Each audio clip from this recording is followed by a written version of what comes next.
اقرأ باسم ربك الذي خلق خلق الإنسان من علق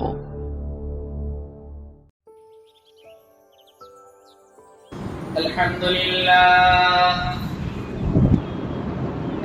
لله وكفى وسلام على عباده الذين اصطفى وعلى آله وأصحابه الذين هم نجوم الهدى وقادة التقى أما بعد أعوذ بالله من الشيطان الرجيم بسم الله الرحمن الرحيم النبي أولى بالمؤمنين من أنفسهم وأزواجه أمهاتهم وقال الله تبارك وتعالى ورفعنا لك ذكرك وقال الله تبارك وتعالى هو الذي أرسل رسوله بالهدى ودين الحق ليظهره على الدين كله ولو كره المشركون وقال النبي صلى الله عليه وسلم لا يؤمن أحدكم حتى أكون أحب إليه من والده وولده والناس أجمعين آمنت بالله صدق الله مولانا العلي العظيم وصدق رسوله النبي الأمي الكريم ونحن على ذلك لمن الشاهدين والشاكرين والحمد لله رب العالمين. درود شریف اللهم صل على محمد وعلى آل محمد كما صليت على إبراهيم وعلى آل إبراهيم إنك حميد مجيد. اللهم بارك على محمد وعلى آل محمد كما باركت على إبراهيم وعلى آل إبراهيم إنك حميد مجيد. میرے عزیزوں پیاروں بزرگوں، اللہ کے رسول پر ایمان رکھنے والے میرے دین عظیم بھائیوں، آپ حضرات کے سامنے قرآن کریم کی 3 آیت کریمہ جو مختلف سورتوں کی آیتیں ہیں تلاوت کی گئی.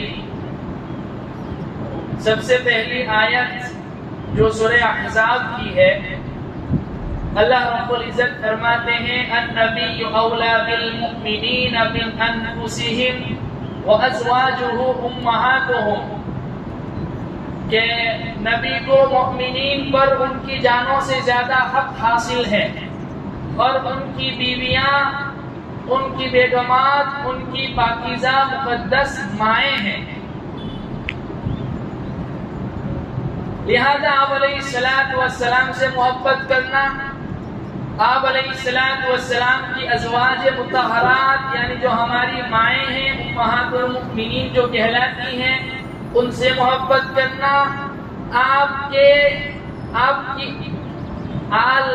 کی اولاد سے محبت کرنا، یہ ایمان کا جزو ہے اور حصہ ہے.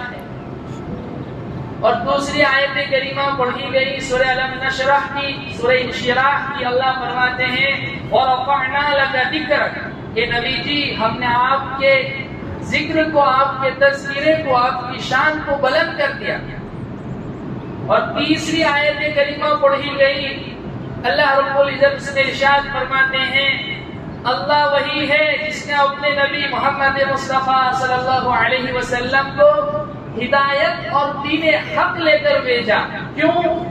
تاکہ یہ دین اسلام تمام دینوں کے اوپر غالب آ جاوے، چاہے مشرک لوگ اس کو پسند کریں یا نہ کریں. کہیں فرمایا چاہے کافر لوگ اس کو پسند کریں یا نہ کریں.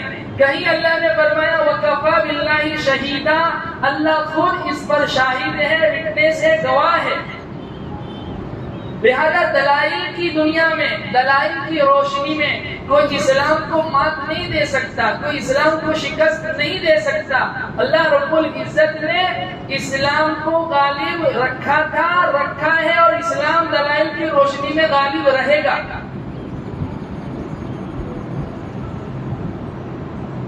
آپ علیہ السلام سے محبت کا ہونا یہ ہمارے ایمان کا جزو ہے، ہمارے کلمے کا دوسرا حصہ ہے. لا الہ الا اللہ محمد الرسول اللہ. یہ ہم نے اللہ کے حبیب پاک صلی اللہ علیہ وسلم کو اللہ کا رسول مانا ہے، آخری نبی مانا ہے. آپ کی تعلیمات ہمارے لیے اصل مشعل راہ ہیں.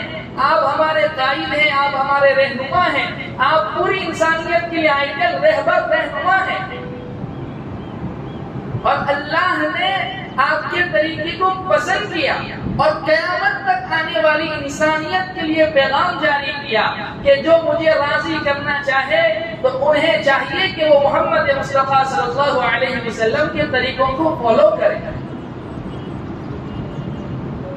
میرے عزیزوں پیاروں، آج جو کچھ چل رہا ہے سوشل میڈیا پر اور جو ابھی ہوا، آپ علیہ السلام کی شان میں جو کچھ بولا گیا، آپ کی ناموس رسالت پر جو حملہ کیا گیا، اور ہماری پاکیزہ مقدس ترین ماں امی عائشہ صدیقہ رضی اللہ عنہا کے بارے میں جو لفظ کشائی کی گئی اور گستاخانہ باتیں ہوئی. دیکھیے، ایک بات تو ہے کہ جب سے اسلام آیا ہے پہلے ہی دن سے اسلام کو نہ ماننے والوں نے اعتراضات شروع کیے اسلام پر. کبھی دین اسلام کو لے کر، کبھی اللہ کی ذات پر اعتراضات کیے، کبھی قرآن پر اعتراض کیا کہ یہ قرآن ہمیں پسند نہیں ہے، دوسرا کوئی قرآن آنا چاہیے، یا یہ کہ اس میں چینجنگ ہونا چاہیے. کبھی آپ علیہ السلام کی شخصیت کو مجروح کرنے کے لیے آپ کے اوپر شوشے چھوڑے گئے، اور کبھی آپ کی پاکیزہ مقدس بیگمات کے اوپر حملے کیے گئے.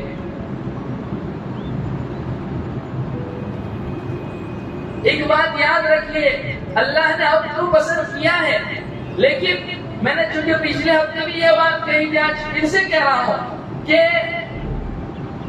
ہم صرف اس لیے آپ علیہ السلام سے محبت نہ کریں کہ ہمیں آپ سے عقیدت ہے، محبت ہے، بلکہ آپ علیہ السلام کو عملی طور پر پڑھیں، آپ کی شخصیت کو جانیں، تاکہ یہ معترضین جو اعتراضات کر رہے ہیں ان کا ہم منہ توڑ جواب دیں.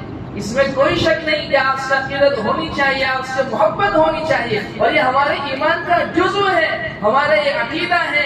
افضل اللہ کے بعد سب سے افضل ترین ہستی، سب سے مقدس ترین ہستی انبیاء علیہ السلام، اور اس میں بھی تمام انبیاءوں کے امام اور تمام انبیاءوں کے سردار جناب محمد رسول اللہ صلی اللہ علیہ وسلم ہیں.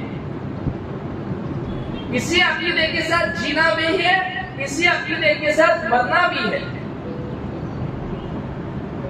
اور آپ کی تعلیمات قیامت تک آنے والی انسانیت کے لیے ایک رہبری ہے. اس میں اللہ نے ہدایت کو چھپا کر رکھا ہے.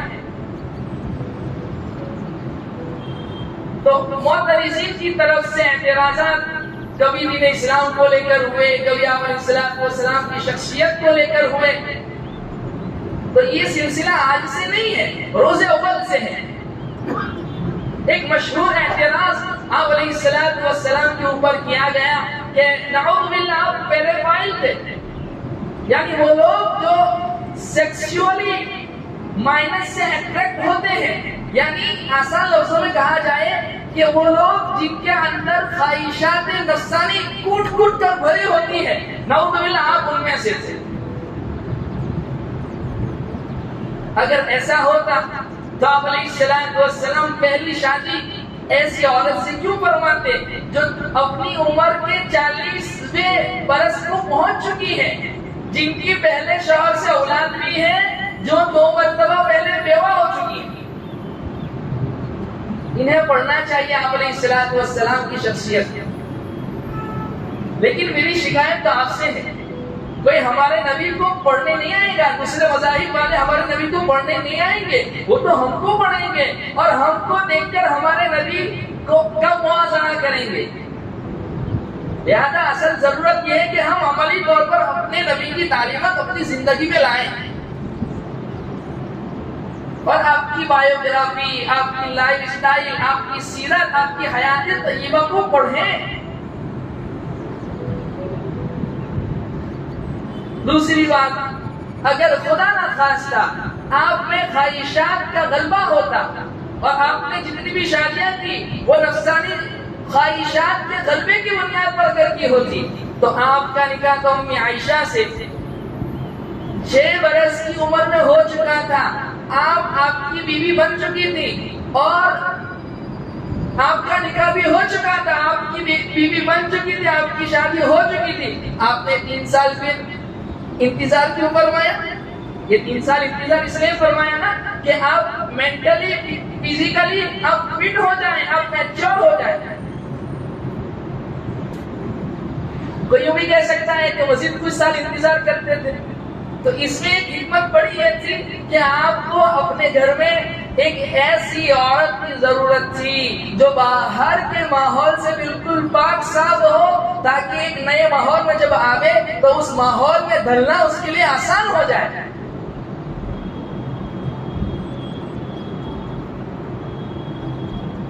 آپ کو ایک لڑکے کی ضرورت تھی، ایک لڑکی کی ضرورت تھی۔ لڑکے کی روح میں اللہ رب العزت نے آپ کو حضرت علی عطا فرمائے، اور لڑکی کے روح میں، بیوی کی روح میں اپنی عائشہ صدیقہ رضی اللہ عنہا عطا کی گئی۔ یہی وجہ ہے کہ آپ علیہ السلام کا آدھا علم اپنی عائشہ سے ہے، اور حضرت علی کے بارے میں آپ نے فرمایا انا مدینۃ العلم، میں علم کا شہر ہوں، وعلی بابها، اور اس علم کے شہر میں انٹری کے لیے جو دروازہ ہے وہ حضرت علی ہے۔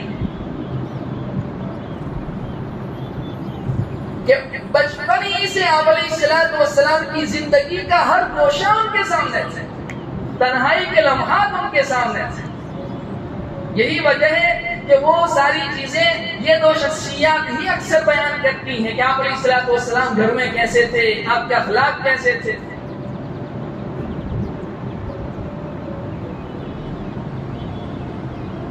تو بہرحال، اور دوسرا اعتراض آپ پر یہ کیا جاتا ہے کہ آپ نے 11 شادیاں کیوں کی، آپ نے زیادہ شادیاں بھی کیوں کی؟ اصل میں یہ اعتراض آیا ہے، آپ اچھی طریقے سے یاد رکھیے، یہ کرسچین کمیونٹی کی طرف سے آنے والا اعتراض ہے۔ سب سے پہلے عیسائیوں نے اٹھایا تھا یہ اعتراض۔ کیوں؟ اس کے پیچھے ریزن کیا تھا کہ عیسائیت کو، دین عیسیٰ کو اسلام کے اوپر فوقیت دی جائے، اس لیے انہوں نے یہ اعتراض کیا تھا کہ پیغمبر ہو تو حضرت عیسیٰ جیسا، جنہوں نے دنیا سے فائدہ نہیں اٹھایا، جنہوں نے شادی نہیں کی، اور تمہارا نبی تو نعوذ باللہ 100 مرتبہ نہیں، 1000 مرتبہ نہیں، لاکھوں کروڑوں مرتبہ اللہ کی پناہ۔ اور یہ الفاظ زبان پر لانا بھی مناسب نہیں ہے، لیکن چونکہ جب ان کی طرف سے اعتراضات آئے، اب تو جو ہے ہمارے برادران وطن بھی یہ اعتراضات اٹھانے لگے، اور اس میں کئی سارے بھولے بھالے مسلمان ایسے جنہوں نے عملی طور پر اسلام کو پڑھا نہیں، آپ علیہ السلام کو سمجھا نہیں، ان کے بہکاوے میں آ گئے، اور نعوذ باللہ کچھ اعتراضات اور کچھ شکوک اور شبہات ایسے ہوتے ہیں کہ اس سے انسان اسلام سے خارج ہو جاتا ہے۔ اور اس کے پیچھے بنیادی ریزن یہ تھا کہ آپ علیہ السلام کی شخصیت کو مجروح کیا جائے، تاکہ آپ کی تعلیمات میں شکوک اور شبہات ڈالا جائے۔ ظاہر سی بات ہے آپ جس پیغمبر کو فالو کر رہے ہیں، جو آپ کے آئیڈل ہیں، رہبر ہیں، رہنما ہیں، اگر ان کی شخصیت ہی مجروح ہو جائے تو پھر ان کی تعلیمات کے اوپر آپ عمل کیسے کر سکتے ہیں؟ اس لیے ان شکوک اور شبہات کو دور کرنا بھی ضروری ہے۔ اس لیے میں نے سوچا کہ پچھلے ہفتے بھی اس پر بات کی جائے، آج بھی مزید کھول کر اس کے اوپر بات کی جائے۔ تو اس کا ایک الزامی جواب تو یہ ہے کہ آج کے موجودہ جو یہود و نصارہ ہیں اہل کتاب، اور ان کے پاس جو آج موجود ان کے آسمانی کتابوں کا ذخیرہ ہے، ان میں یہ بات لکھی ہوئی ہے کہ ان کے وہ پیغمبر جن کو ہم تو مانتے ہیں، جیسے حضرت ابراہیم کو بھی ہم اللہ کے خلیل مانتے ہیں، حضرت اسماعیل کو بھی ہم پیغمبر مانتے ہیں، حضرت یوسف علیہ السلام، حضرت یعقوب علیہ السلام، حضرت داؤد علیہ السلام، حضرت سلیمان علیہ السلام، ان کو وہ بھی پیغمبر مانتے ہیں۔ ان کی کتاب میں خود لکھا ہوا ہے کہ انہوں نے کثرت سے نکاح فرمائے، زیادہ نکاح تو ان کی زندگی میں بھی پائے گئے ہیں۔ سلاطین اول، سلاطین دو، جن کو آج وہ اپنی مقدس کتاب مانتے ہیں، اس میں داؤد علیہ السلام کے متعلق لکھا ہوا ہے آخری عمر میں جب بڑھاپے کی عمر کو پہنچے اور وہ ان کا جسم پورا سرد ہو چکا تھا، ٹھنڈا ہو چکا تھا، تو ان کے جسم کو میں واقعہ کو مختصر کر رہا ہوں اس لیے کہ واقعہ اصل بیان کرنا نہیں ہے۔ آپ کے جسم کو گرمی پہنچانے کے لیے پھر اخیر میں یہ فیصلہ کیا گیا کہ ایک کم عمر نوجوان لڑکی آپ کی نکاح میں لائی جائے تاکہ ان کے جسم کو گرمایا جائے۔ تو امی عائشہ کی ایج کو لے کر، آپ کی عمر کو لے کر اعتراض یہ جو اہل کتاب کر رہے ہیں، پہلے تو انہی کی جانب سے آیا اور اب یہ ہمارے برادران وطن بھی کر رہے ہیں۔ انہیں خود جو ہے اپنی کتابوں کا مطالعہ کرنا چاہیے کہ یہ اعتراض بعد میں آپ علیہ السلام پر اٹھ رہا ہے، پہلے ہمارے مقتدا اور آئیڈل قسم کے جو حضرات ہیں ان کے اوپر بھی اٹھ رہا ہے۔ جیسے سیتا جی اور رام جی کے بارے میں نے پچھلے ہفتے روشنی ڈالی، ان کی تو شادی ہی رخصتی 6 برس کی عمر میں ہو چکی ہے، اور امی عائشہ کی تو رخصتی ہو رہی ہے 9 برس کی عمر میں۔ تو ایک الزامی جواب تو یہ ہے کہ ان کی خود کتابوں میں موجود ہے۔ اور دوسری بات کہ پہلا نکاح انسان کی طبعی اور فطری ضرورت ہوتی ہے، اور آپ پہلا نکاح فرما رہے ہیں ایسی عورت کے ساتھ جو 2 مرتبہ بیوہ ہو چکی ہے اور اپنے عمر کی 40 برس کراس کر چکی ہے، آپ ایسی عورت سے پہلا نکاح فرما رہے ہیں، جبکہ عربوں میں رواج تھا کنواریاں لڑکیوں سے شادی کرنا، اور ایسا نہیں تھا مارکیٹ میں آپ کے لیے کیا رشتے نہیں تھے، بڑے بڑے سرداروں نے پیشکشیں کی تھی آپ علیہ السلام سے اپنی بیٹیاں نکاح میں دینے کے لیے۔